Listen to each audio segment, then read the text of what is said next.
Friends, welcome to ऐसे classes. आज हम लोग कंप्लीट वन शॉट में बहुलक चैप्टर पढ़ने वाले हैं। चलिए देखते हैं बहुलक क्या होता है। बहुलक वे पदार्थ होते हैं जो कम अणुभार वाले अनेक अणुओं के संयोग से मिलकर बनते हैं।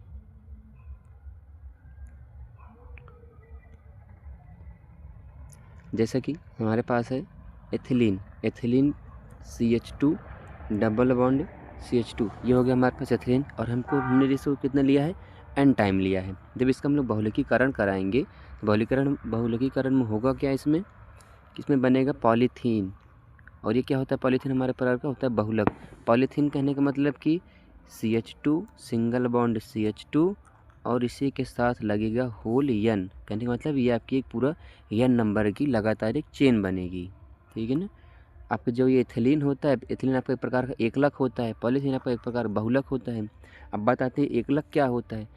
एकलक कम अणुभार वाले सरल एवं क्रियाशील अणु के बहुलक का निर्माण करते हैं, एकलक कहलाते हैं। कहने मतलब कि जो भी आपके बहुलक होंगे वो सरल एवं क्रियाशील अणु के बहुलक का निर्माण करेंगे, वही क्या कहलाएंगे, हमारे एकलक कहलाएंगे। अब आते हैं हम लोग पढ़ते हैं बहुलकीकरण, जो कि मोस्ट इंपॉर्टेंट टॉपिक है, ये एग्जाम में पूछा जाएगा। 2014 में पूछा भी गया था। बहुलकीकरण क्या होता है, इसको हम लोग बहुलकन भी कहते हैं। वह प्रक्रिया जिसमें एकल अणु आपस में संयोग करके बहुलक का निर्माण करते हैं, बहुलकीकरण कहलाते हैं। बहुलकीकरण आपका दो प्रकार का होता है। कौन कौन सा, पहले होता है योगात्मक बहुलक, दूसरा कौन सा होता है, संघनन बहुलकीकरण। अब देखो सबसे पहले समझो योगात्मक बहुलकीकरण क्या होता है। जब एक ही क्रियात्मक समूह वाले कई अणु आपस में जुड़कर बहुलक का निर्माण करते हैं, योगात्मक बहुलकीकरण कहलाता है। इस प्रक्रिया में NH3 H2O इत्यादि अणु नहीं निकलते हैं। कहने का मतलब जैसे मान लो कि कोई भी आपका कोई क्रियात्मक समूह होगा, उसमें जब वो आपस में कई सारे अणु आपस में जुड़कर एक बहुलक का निर्माण करेंगे, लेकिन इस बहुलक में अमोनिया और जल जैसे अणु आपके बाहर नहीं निकलते हैं। इसका एग्जाम्पल क्या होगा, जैसे आपका होता है एग्जाम्पल पॉलीथीन का भी हम लोग जस्ट फार्मूला पढ़े थे, CH2 single bond CH2 whole, ये कितना चेन में जुड़ेगा आपका, ये n चेन में जुड़ जाएगा। ये होता है हमारे पास क्या, पॉलीथीन होता है। एक होता है आगे हम लोग के पास है PVC क्या होता है बताएंगे कोई लोग।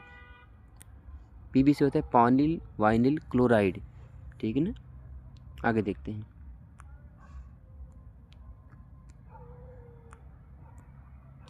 आगे हमारे पास जैसे संघनन बहुलकीकरण, जब दो या दो से अधिक क्रियात्मक समूह वाले एकलक अणु आपस में जुड़कर बहुलक का निर्माण करते हैं, संघनन बहुलकीकरण कहलाते हैं। इस प्रक्रिया में NH3 और H2O जैसे इत्यादि अणु निकलते हैं। जैसे आप लोग जान सकते हैं नायलॉन 66 बैकेलाइट, ठीक है ना।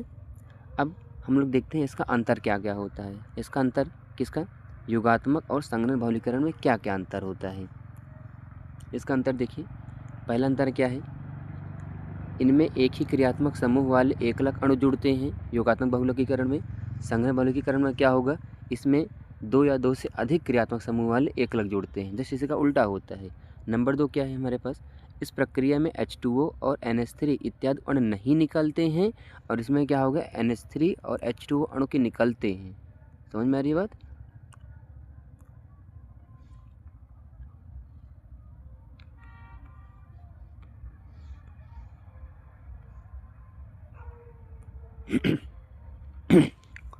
अगला देखते हैं हम लोग नंबर 3, इनके आणविक सूत्र का द्रव्यमान एकल अणुओं के पूर्ण गुणांक के बराबर होता है। कहने मतलब कि जो पूरा गुणांक होगा इनके अणुओं का सूत्र द्रव्यमान वही बराबर होगा, लेकिन जो आपका संघनन है इसमें अणुओं का सूत्र उनके द्रव्यमान के एकल अणुओं के पूर्ण गुणक के बराबर नहीं होता है। इसमें क्या होता है आपका, नहीं होता, इसमें क्या होता है, बराबर होता है।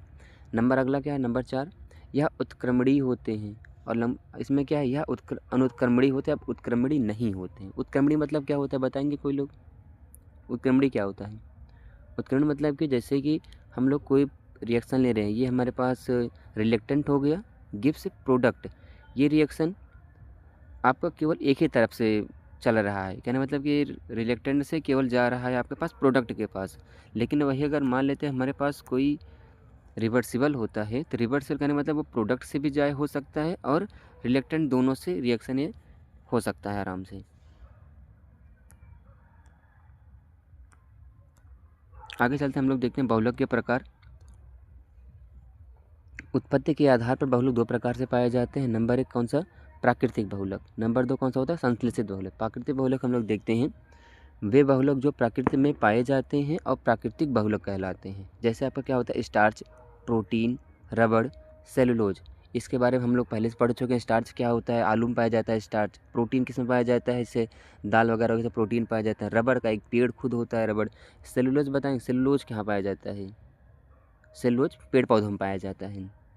जिस प्रकार हम लोग अपना भोजन कार्बोहाइड्रेट के रूप में ग्रहण करते हैं, उसी प्रकार जो पेड़ पौधे होते हैं अपना भोजन सेलुलोज के रूप में ग्रहण स्टोर करके रखते हैं। नंबर 2 क्या है हमारे पास?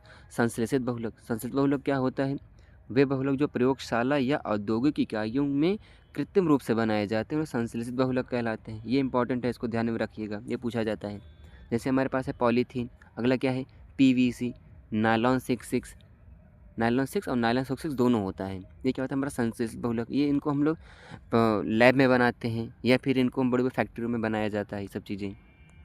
आगे क्या हम लोग, जैसे आगे है समबहुलक। आगे क्या है? समबहुलक। इसमें देखो वे बहुलक जो एक ही प्रकार के एकलक इकाइयों से मिलकर बने होते हैं समबहुलक कहलाते हैं। जैसे पॉलीथीन, पीवीसी। जैसे हम लोग जस्ट जाने थे एकलक क्या होता है कि ये CH2 फिर CH2 उसके बाद हम लोग फिर CH2 लगा सकते हैं। ये आपकी एक पूरी चेन बनती चली जाएगी। ये क्या होता है हमारे पास? एकलक, ये लगातार जुड़े होते हैं, ठीक ना। ये क्या होता है हमारे पास? समबहुलक होते हैं। अगला क्या हमारे पास? विषम बहुलक। विषम बहुलक क्या होते हैं? वे बहुलक जो एक से अधिक प्रकार के एकलक इकाइयों का मिलकर निर्माण करते हैं, मिलकर बने होते हैं, सहबहुलक कहलाते हैं। जैसे इसमें क्या है हमारे पास? नायलॉन 6 ब्यूनायस, ब्यूनायन कह सकते हैं आप, इत्यादि, ठीक है ना। आगे क्या है? ताप सुघट्य बहुलक। ताप सुघट्य बहुलक इसे हम लोग कहते हैं थर्मोप्लास्टिक बहुलक। वे बहुलक जो गर्म करने पर मुलायम हो जाते हैं तथा इन्हें किसी भी आकार में परिवर्तित किया जा सकता है। जैसे कि मान लिया आप लोग कोई पदार्थ ले रहे हैं, आप उसको गर्म कर देते हैं, अगर मुलायम हो जाता है या फिर आप उसको किसी भी आकार में परिवर्तित कर देते हैं तो क्या कहलाता है? हमारा थर्मोप्लास्टिक बहुलक कहलाता है। तथा आप इसमें और क्या देख सकते हैं? तथा ठंडा करने पर यह अपनी पूर्ण अवस्था में वापस आ सकता है। ताप सुघट्य बहुलक थर्मोसेटिंग बहुलक कहलाता है। जैसा कि पॉलीथीन, आप लोग जानते हो इसे पॉलीथीन को हम लोग गर्म करते हैं तो पॉलीथीन पिघल जाता है। लेकिन जैसे पॉलीथीन पिघला, अब आप उसको क्या करिए? थोड़ा सा ठंडा कर दीजिए। ठंडा करेंगे तो पॉलीथीन क्या होता है? फिर से अपने पूर्ण अवस्था वापस आ जाता है, सॉलिड स्टेट में वापस आ जाता है।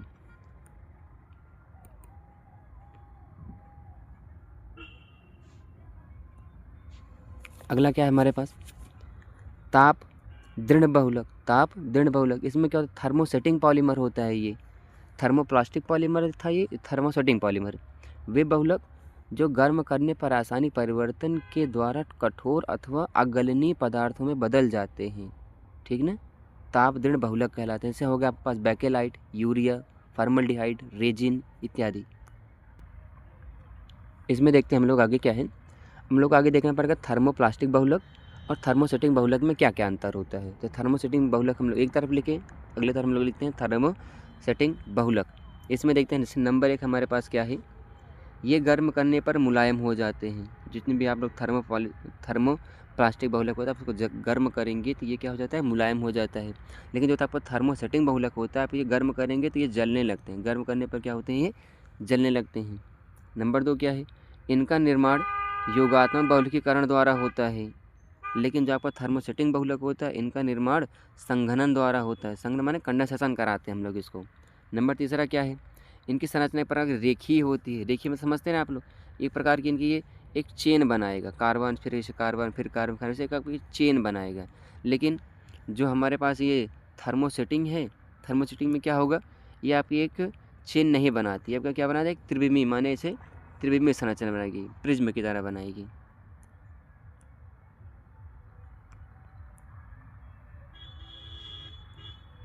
अगला देखते हैं, ये कार्बनिक विलायकों में विलेय होता है। कार्बनिक विलायकों में क्या होता है? ये विलेय होता है। लेकिन ये थर्मो क्या होता है? हमारा जो थर्मोप्लास्टिक पॉलीमर है ये क्या करता है? कार्बनिक विलायकों में ये अविलेय होता है या फिर कह सकते हैं हम लोग अल्पविलेय होता है। नंबर 5 क्या है? ये मुलायम होते हैं। और इसमें क्या होता है? ये क्या होता है? भंगुर। भंगुर में समझते हैं आप, भंगुर मतलब होता है आप इसको ठंडा करके तोड़ सकते हैं, ये छोटे छोटे टुकड़ों में टूट सकता है। आगे जैसे हमारे पास है ये प्राकृतिक रबर। प्राकृतिक रबर क्या होता है? आइसोप्रोपीन के समकक्ष बहुलक पॉली आइसोप्रोपीन के प्राकृतिक रबर बनाते हैं, रबर कहते हैं। जैसे हो गया हमारे पास ये आइसोप्रोपीन। आइसोप्रोपीन मतलब समझ रहे हैं कि एक आपका ये प्रोपीन होगा और प्रोपीन में आगे यन लगा तो क्या बन गया हमारे पास आइसोप्रोपीन। जब इसका हम लोग बहुलकीकरण कराएंगे तो यहाँ से क्या होगा, इसका डबल बॉन्ड टूटेगा और एक हाइड्रोजन क्या करेगा, CH2 के पास चला जाएगा। ये बना लिया हमारे पास क्या, पॉली आइसोप्रोपीन। इसमें क्या होता है,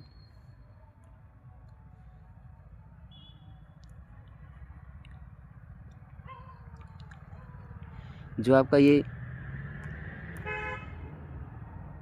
प्राकृतिक रबर होता है, इसे हम लोग हैविया ब्रासिलियान्सिस नामक पेड़ से प्राप्त करते हैं, उसके दूध से प्राप्त होता है। जैसा कि वह पदार्थ लैक्टेस से भी प्राप्त किया सकता है। प्राकृतिक रबर के गुण क्या क्या होते हैं? प्राकृतिक रबर आपका मुलायम होता है और यह चिपचिपा होता है। कैसा होता है ये? चिपचिपा। नंबर 2 क्या है, इसकी घर्षण क्षमता कम होती है। नंबर 3, यह जल अवशोषक क्षमता उच्च होती है। इनमें क्या करते हैं ये लोग, जल को ज़्यादा अवशोषित कर सकते हैं, सोख सकते हैं। नंबर 4, यह कार्बन विलायकों में विलेय होता है। अब अगला हम लोग देखते हैं, मोस्ट इंपॉर्टेंट हेडिंग है हमारे पास ये, इसको ध्यान से पढ़ना। रबर का वल्कनीकरण। इसमें क्या होता है, रबर की तन्यता एवं प्रत्यास्थता बढ़ाकर इसे एक अधिक उपयोगी बनाया जा सकता है, जिसके लिए इसे तिर्यक रेखा क्रॉस लिंक किया जाता है। ये याद रखने वाली बात है ये। इसे हम लोग क्या करते हैं, तिर्यक रेखाओं से क्रॉस लिंक करते हैं। और उसके बाद इसमें क्या किया, यह क्रिया सल्फर तथा उसके यौगिक के द्वारा कराई जाती है। इस क्रिया को वल्कनीकरण क्रिया कहते हैं। कहना मतलब कि इसमें हम लोग क्या लेंगे, सल्फर लेंगे, सल्फर को क्रॉस लिंक कराएंगे, तिर्यक रूप से कराएंगे। इस विधि का आविष्कार चार्ल्स गुडईथर ने किया था।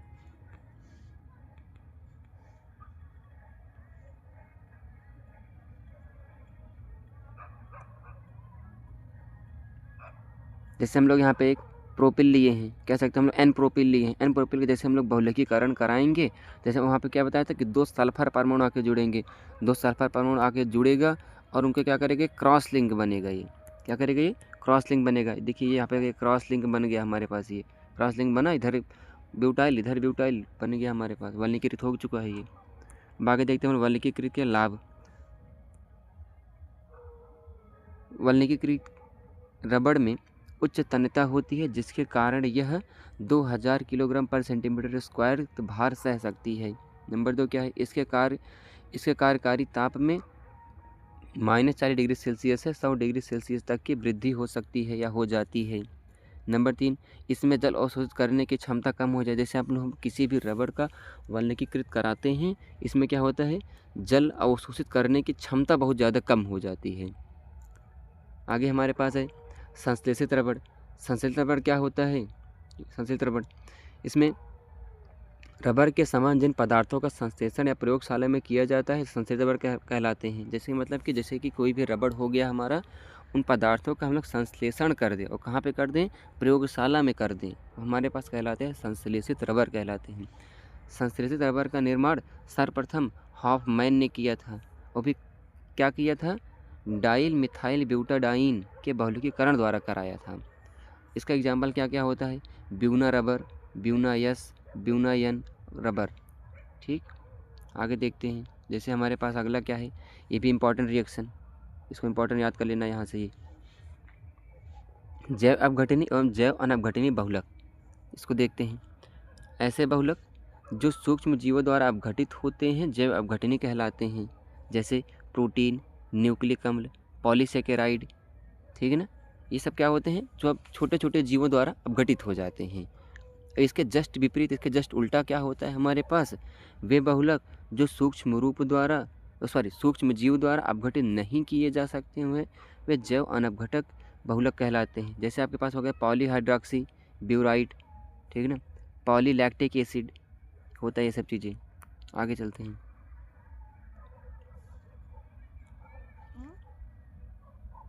कुछ महत्वपूर्ण जैसे हमारे पास संश्लेषित बहुलक होते हैं, जैसे पॉलीथीन हो गया, पॉलीएथिलीन हो गया, पॉलीथीन, पॉलीएथिलीन का एक उच्च बहुलक होता है। इनका निर्माण हम लोग कैसे करते हैं? इसका निर्माण के लिए एथिलीन के बहुलकीकरण द्वारा निम्न प्रक्रिया कराई जाती है। हम लोग सबसे शुरू में ही पढ़ चुके हैं। एथिलीन लिए उसका हम लोग बहुलकीकरण कराए 100 डिग्री सेल्सियस से लेकर के 300 डिग्री सेल्सियस पर हम लोग इसका बहुलकीकरण कराते हैं। जैसे हम लोग इसका बहुलकीकरण कराते हैं हमको पॉलीथीन प्राप्त होता है।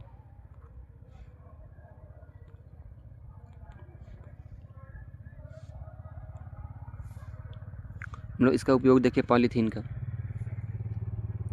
नंबर 1 क्या है हमारे पास? विद्युत तारों का अवरोधक परत बनाने में। विद्युत तारों के जैसे मान लो विद्युत जो आपका तार होता है उसके ऊपर क्या किया जाता है? इसको ऊपर से इसको पेंट किया जाता है। ये ऊपर ऊपर से चढ़ा दिया जाता है जिससे हमको करंट ना लगे, उसका अवरोधक परत बनाया जाता है। नंबर 2 क्या है इसके पास? पाइप, खिलौने तथा बोतल बनाने में किया जाता है इसका इस्तेमाल।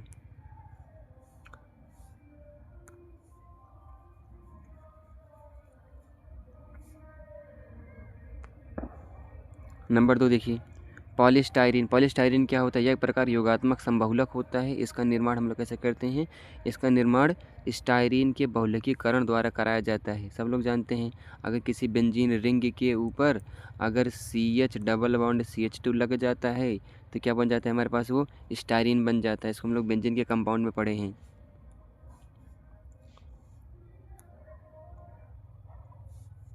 जैसे इसका हम लोग बहुलकीकरण कराते हैं तुरंत होता क्या है? ये सी जो डबल बॉन्ड है, डबल बॉन्ड की ब्रेकिंग होती है और जा कर के यहाँ पे एन टाइम जुड़ जाता है। ये क्या बन गया हमारे पास? ये पॉलीस्टाइरीन।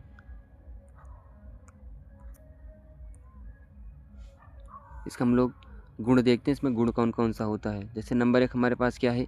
यह एक पारदर्शी पदार्थ होता है जो जल के ऊपर तैरता रहता है। जैसे मान लीजिए आप लोग किसी भी इसको ले रहे हैं, पदार्थ को ले रहे हैं तो ऊपर जल पे तैरता रहेगा। नंबर 2 क्या है?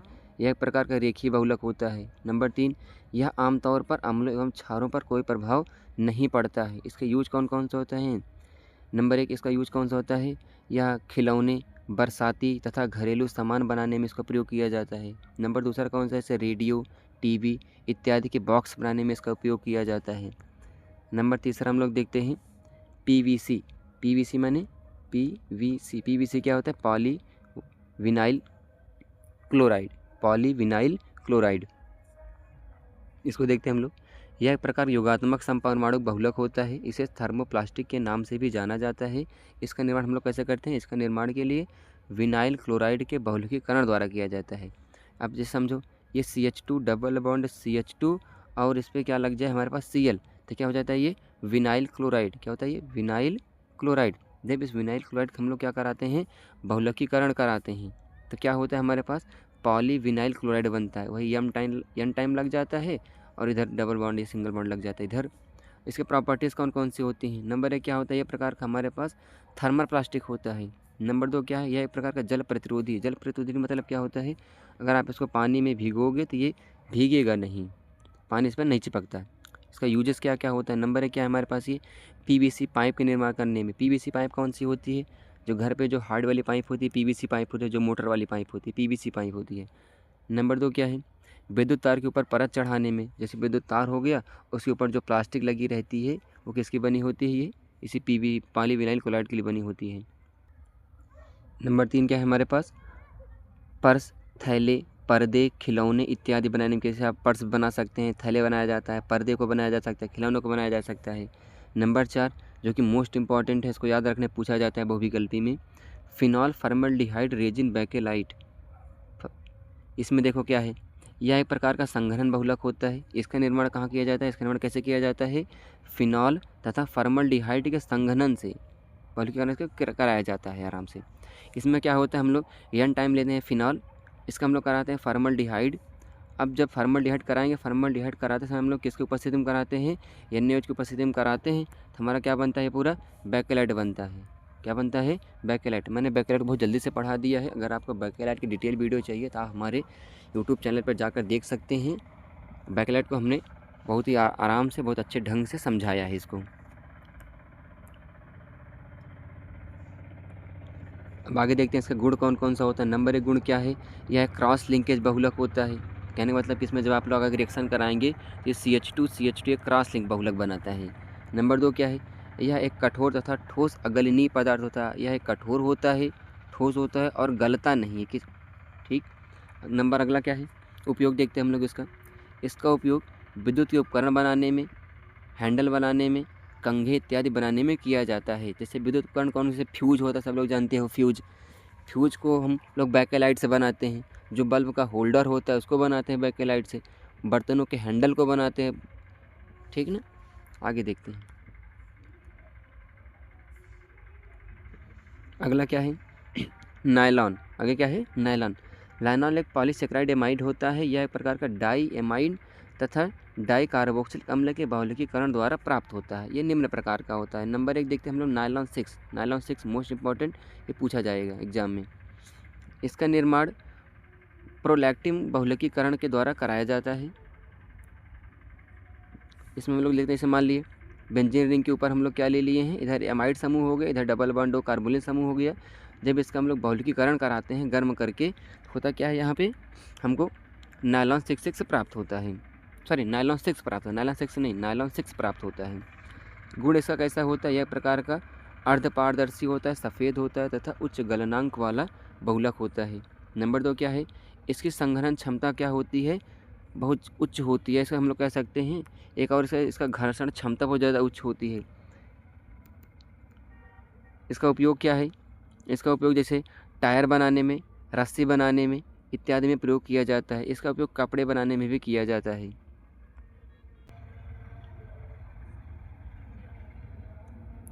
अब आगे देखते हैं हम लोग नायलॉन 6। नायलॉन 6 क्या है, इसका निर्माण हेक्सामिथाइलिन डाईएमीन तथा एडिपिक एसिड के संघनन बहुलकीकरण द्वारा कराया जाता है। इसमें देखते हैं हम लोग, जैसे ये हम लोग क्या लिए हैं, NH2 single bond CH2 whole 6 single bond NH2। इसका नाम क्या है, हेक्सामेथाइलिन डाईएमीन, हेक्सामेथाइलिन डाईएमीन। जब इसकी अभिक्रिया हम लोग कैसे कराते हैं, एडिपिक एसिड के साथ कराते हैं। जैसे हम लोग कराए, यहाँ से क्या हुआ हमारे पास, थोड़ा ध्यान से देखें, यहाँ पे देखिए, यहाँ से पहले बात, यहाँ से निकला हमारे पास H और यहाँ से निकला हमारे पास क्या, OH। ये H और OH क्या बना लिया हमारे पास, H2O। और ये भी N टाइम है और ये भी N टाइम, इसलिए हमारे पास H2O भी कितना निकलेगा, N टाइम निकलेगा H2O। अब निकल गया, इसको यहाँ से H बाहर निकाल दो और यहाँ से OH बाहर निकाल दो। जो बचा है इसको सब हम लोग क्या करते हैं, आपस में इसको और इसको आपस में ऐड कर देते हैं। जब आपस में पूरा ऐड कर दिए तो क्या बना हमारे पास, नायलॉन 6। ठीक है ना। 2 नंबर पूछा जाएगा, ये 12th के एग्ज़ाम पूछा जाता है कि नायलॉन 6 हम लोग किस प्रकार से बना सकते हैं। इसका गुण कौन कौन सा होता है, इसका गुण देखते हैं हम लोग, जैसे यह एक प्रकार का कठोर, घर्षण प्रतिरोधी और उच्च क्षमता वाला बहुलक होता है। इसका उपयोग कौन कौन सा होता है, इसका उपयोग हम लोग जैसे रस्सी बनाने में करते हैं, चटाई बनाने में करते हैं, ब्रश बनाने में किया जाता है तथा पैरासूट के तागा बनाने में किया जाता है, पैरासूट बनाया जाता है। इसको हम लोग स्वेटर बनाने में इस्तेमाल किया जाता है। इसका इस्तेमाल और मोजे बनाने में किया जाता है। ये पूछा जाता है कि मोजे बनाने में किसका इस्तेमाल किया जाता है, तो आप लोग क्या बताओगे, नायलॉन 6 का इस्तेमाल मोजे बनाने में किया जाता है। थोड़ा सा एक्सरसाइज वाला क्वेश्चन देख लेते हैं जो कई बार पूछा गया है। जैसा कि इसमें आप बताना, निम्नलिखित बहुलकों में से रासायनिक सूत्र एवं एकलक के नाम बताइए कि इसमें कौन सा एकलक होता है। अभी हम लोग जस्ट पढ़ चुके थे एकलक क्या होता है इसमें। जैसे आपका इसमें क्या क्या है, प्राकृतिक रबर, नियोप्रीन, टेफ्लॉन।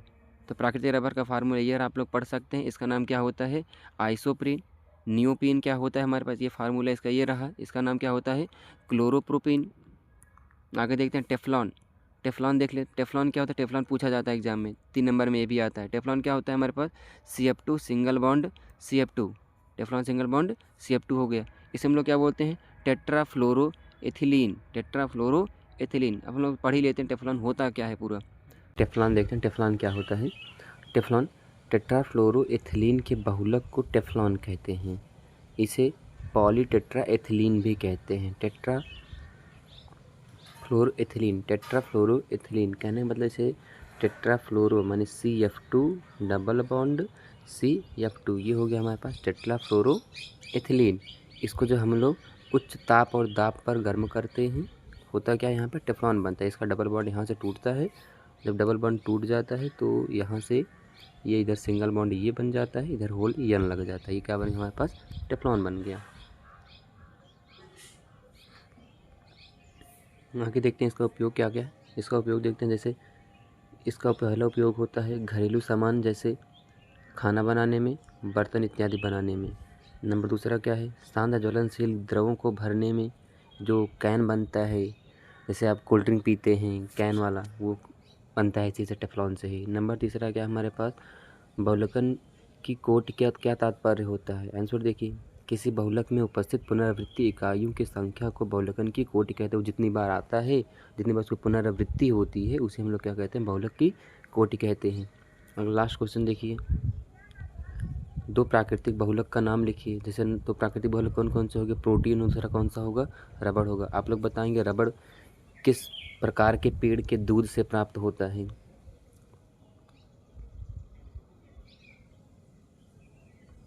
आगे ये सब आप लोग खुद से पढ़ सकते हैं। क्रॉसलिंक बहुलक के दो उदाहरण दीजिए, बैकेलाइट, यूरिया, फॉर्मल्डिहाइड, रेजिन, सब लोग पढ़ चुके हैं पहले से, ठीक है ना। बाकी आप इसको स्क्रीनशॉट ले सकते हैं।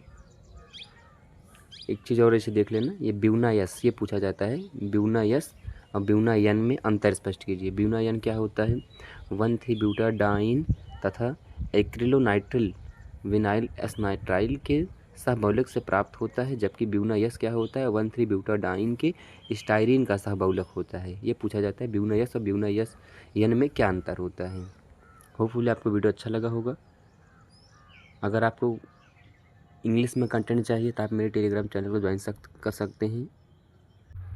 Thanks for watching this video, like share, don't forget to subscribe.